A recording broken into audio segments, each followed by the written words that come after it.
Hello everyone, my name is Josh Maurer. I'm an instructor here at Brook & Plow. I teach longsword on Wednesdays, and today we're going to be going over distance and positioning. Because we're going to be drawing a lot from cutting to long point, there is a video that we have on our classroom for cutting to long point if you do not know what that is, and you can review that video before doing this one. That way you kind of understand where we're coming from our basic point of how to do that cut, because it's very integral to what we're going to do. Now let's move on to distance and positioning. First, we'll start using cutting to long point. So when we cut to long point, we want to be at a distance that if we were to take one passing step in, we would be about 6 inches away from our opponent. If we were to take a triangle step out and cut, it would be about 12 inches away from our opponent. That's the distance we're looking at when we want to cut to long point. That's the perfect distance, especially when we're drilling. But we need to talk about how do we get to that distance and what that distance means for us. Let's talk about what it means to us first. That distance is the last distance that we have before we can go into our attack and attack safely. We pull a lot from Dobringer, his gloss on KDF, and he says that there's 2 ways to enter the fight safely: cutting to long point and hidden strings. And it all stems from that same distance, whether it's cutting a long point or cutting hidden strings. That is the last moment we have to attack safely. So I call that the go move. This is my last chance to enter the fight safely. If I do not enter the fight safely, if I don't go to attack now, and I attack from here, I'm unsafe. The reason being, when I attack out from long point, at this distance, I can't hit him, but he can't hit me. But I'm getting him to react to what I'm doing, and I'm continuing to drive through. Because remember, when we're cutting a long point, I'm not stopping here. I'm cutting out, and I'm going to stab in the face or the foot. I have to make him react to what I'm doing from a safe distance. And that's what cutting to long point allows us to do. And that line, that go line, moves with ball. If he steps back, the line moves back. If he steps forward, the line moves closer to us. So we have to be aware that most of our opponents aren't going to be standing still. They're going to be moving. And we have to adjust for that and know that that line's moving. But let's first start with a stationary target, because that's the easiest. So if we go back to the drill that Josh was going over with you guys, getting your extension just right, all the way out, every time, nice and slow.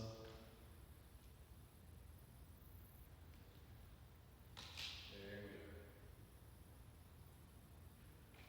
Right? So, then he talks about taking one step back, taking one step in, full extension, nice and slow, touch. There you are. Now, let's take that a little step further. Step out from distance. We're going to approach this little step, and then cut. Okay? And knowing the distance that you need to be at to get that little touch, right? Because this is situated at a distance where it's about the distance you want to be when you step straight in and cut the long point and be able to cut through and touch that piece of paper. So that when you approach, it's kind of the mindset you want to have. That you want to be able to be that same distance every time. And so that same drill, keep testing that. But right now, that's just a test that you're at the correct distance to be able to cut the long point. Then once you know where it is, you can just practice cutting the long point. And then approach one step, cut to long point. And then approach many steps outside, how many steps you want to take to get to the go distance, but then go and get to that distance. And you can check by seeing if you can cut through and cut that little tag. Just a way to get you started on trying to figure out what the distance is. And then you're getting it over time, and you're getting full extension as you cut. Right? We're not T-Rexing. We're not putting the blade out there, cutting the blade out. So let's talk a little bit more about the different distances. So we talked about the go distance, the go line, where we have to attack safe. Whether they're moving in towards us or we're moving towards them, we reach that line, we have to go. If we're outside that line, that's safe. All right? That's safe. We're in the fight when we're about like 10, 12 feet away in a fight, but we're not actually going into attack. We can't do anything from out there. It's like when you're fighting with your fists. I'm fighting from this distance. I can't get the bottom, but I'm still in the fight. Take that one step in. Now I'm going to hit bottom. That's that kind of thing that we're talking about here.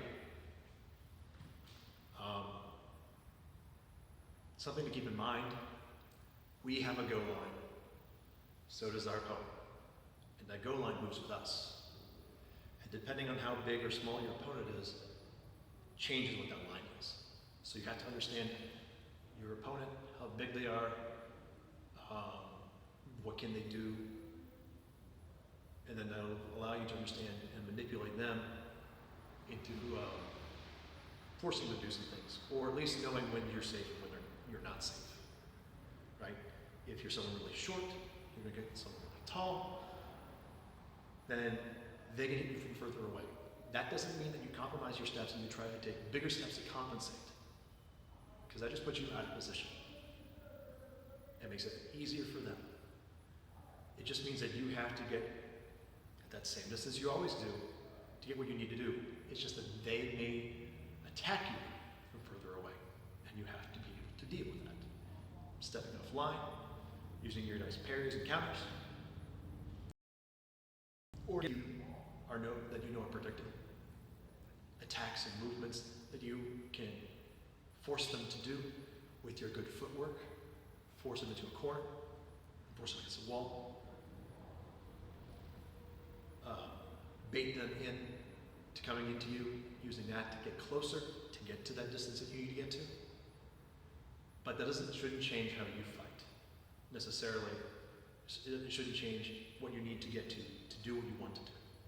It just means that you have to think a little bit about how to position them. And it comes with practice and sparring. Now let's talk a little bit more about positioning. So we talked about distance, we talked about taking that one step in, getting to that distance to get cut to a long point.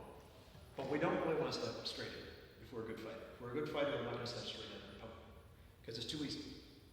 They're already facing center. They have a great ability to defend against this. It sets them up very nicely, or if you know it, a Zornhound. We want to make it a little bit harder. So, step off line, triangle step, and cut to that shoulder. That way, we're at the same good distance. We change where center is. We're at a better position. They're not facing where center is. That makes us a lot more safe. It makes them more reactionary. It's a good advantage.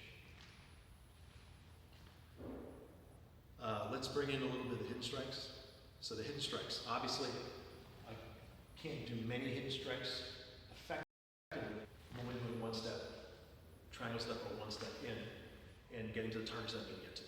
If you think, Zverkov, the target is on the back of the ear, right? It's back behind here. I'm not going to get that if I take the normal step that I take and cut the long point. What that doesn't change is the go line. That's still the line where I have to make my move and go. But I have to add a simple step in before I take my attack step. Or I should say, I take another attack step. So if I'm back out here, that go line, I have to do the thing. Let's say right now, I'm doing Zverkov. I take that attack step in to get to the distance where I can take a triangle step out and cut that Zverkov and get to that target. But to do that, I have to take this little step in. So as before, at the long point, I didn't have to.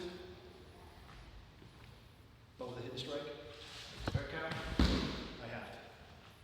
With a hidden strike, shield high, if you're trying to hit the target, which is their shoulder, so step in, you can cut to the shoulder. If I'm doing crump pile, I'm trying to get the head, step in, head. If I'm doing shuttle high, step in. Okay? So the hidden strikes, the go line doesn't change. The distance that I have, the last chance to enter the fight safely, hasn't changed. It just means that I have to take a second step in to get to the distance and do the hidden strike. Okay? So those are a little bit about distance when we're using our different attacks. Remember that if we're inside, we are too close because we creep forward, like a lot of people do. They're having plow, and they get so close that even in reserved plow, right? This is real plow. This is reserve plow. That they're in reserve plow and their swords will touch me, right? And they play with their tips.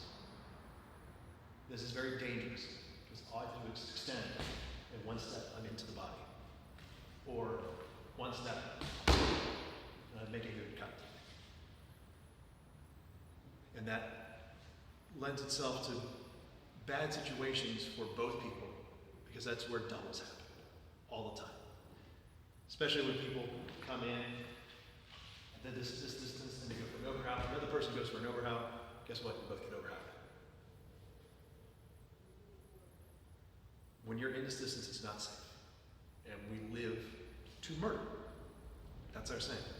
We live to murder. We make sure that we're alive, and that's more important than making sure they're dead. That's the second part. Doesn't mean we're not trying to do it, but it means that we care more about living than killing them, but the object is to kill them. So when you are in your sparring, or you're in your drilling, I want you to start to try and drill fighting, entering the fight from a safe distance. That doesn't mean the entire fight's going to be from out here, right? This is just to enter the fight safe. After that, stuff happens. But we want to give ourselves the best advantage possible, get the other person to react to what we're doing, so we want to make sure that we take advantage of where those distances are, okay? Do you have any more questions? You are free to ask me or any other instructors. Again, I'm Josh Maurer. I'm another instructor here at Broken Plow, and this has been Distance and Position. Thank you.